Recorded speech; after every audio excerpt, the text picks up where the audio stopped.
এই ভিডিও থেকে জানতে পারবেন আগামী ৭২ ঘন্টার মধ্যে বাংলাদেশ, পশ্চিমবঙ্গ, ত্রিপুরা ও আসামের কোনো জায়গায় কোনো বৃষ্টির সম্ভাবনা রয়েছে কিনা এবং আগামী ২৪ ঘন্টায় সর্বনিম্ন ও সর্বোচ্চ তাপমাত্রা কেমন থাকবে তা এই ভিডিওতে সম্পূর্ণ বিস্তারিতভাবে জানতে পারবেন। যাই মূল ভিডিওতে। দর্শক কেমন আছেন সবাই? আশা করি সবাই ভালো আছেন। বর্তমানে আমরা বাংলাদেশ, পশ্চিমবঙ্গ, ত্রিপুরা ও আসামের কোথাও কোনো মেঘ দেখতে পাচ্ছি না, কিন্তু আমরা একটু দক্ষিণ বঙ্গোপসাগর এবং উড়িষ্যা সংলগ্ন এলাকায় কিছুটা হালকা পাতলা মেঘ দেখতে পাচ্ছি। এই মেঘের প্রভাব বাংলাদেশ ও পশ্চিমবঙ্গ, ত্রিপুরা ও আসামের কোনো জায়গায় পড়ার সম্ভাবনা থাকছে না। বর্তমানে বঙ্গোপসাগরে একটি অ্যান্টিসাইক্লোন বা বিপরীত ঘূর্ণাবর্ত অবস্থান করছে, যে কারণে কিন্তু উত্তর প্রদেশ থেকে নামতে থাকা হাওয়া গতি বাড়িয়েছে এবং এর ফলে কিন্তু আজ অনেকটাই শীত অনুভব করা যাচ্ছে বাংলাদেশ, পশ্চিমবঙ্গ। কিন্তু ত্রিপুরাতে এই শীতের প্রভাব এরকম নাই, কিন্তু একেবারে বাংলাদেশ ঘেঁষা দু একটি জেলায় ত্রিপুরার এই প্রভাব পড়ছে। আসামেও সেভাবে কোনো প্রভাব না থাকলেও মেঘালয় ঘেঁষা আসাম এবং উত্তরবঙ্গের ঘেঁষা আসামে কিছুটা শীত অনুভূত করা যাচ্ছে। আর এই অ্যান্টিসাইক্লোনের ফলে আজ দক্ষিণবঙ্গের একেবারে দক্ষিণাঞ্চলের কিছু এলাকা এবং বাংলাদেশের সুন্দরবন সহ আশেপাশের কিছু এলাকায় আগামী ২৪ ঘন্টায় হালকা পাতলা বৃষ্টি লক্ষ্য করা যেতে পারে।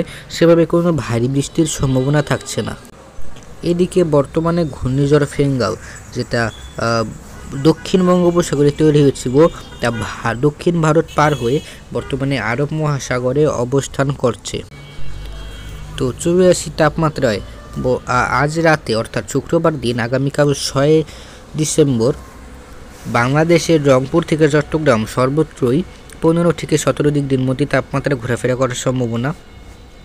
দক্ষিণবঙ্গের দক্ষিণাঞ্চলের এলাকাগুলোতে ১৭ থেকে ১৯ ডিগ্রির মধ্যে থাকার সম্ভাবনা, কিন্তু দক্ষিণাঞ্চলের মালদা সহ আশেপাশের এলাকাগুলোতে প্রধানত ১০ থেকে ১৪ ডিগ্রির মধ্যে তাপমাত্রা থাকার সম্ভাবনা।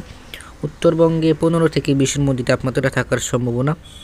আসামে ১৭ থেকে ২০-এর মধ্যে তাপমাত্রা থাকার সম্ভাবনা এবং ত্রিপুরাতে ১৫ থেকে ২০-এর মধ্যে তাপমাত্রা থাকার সম্ভাবনা রয়েছে।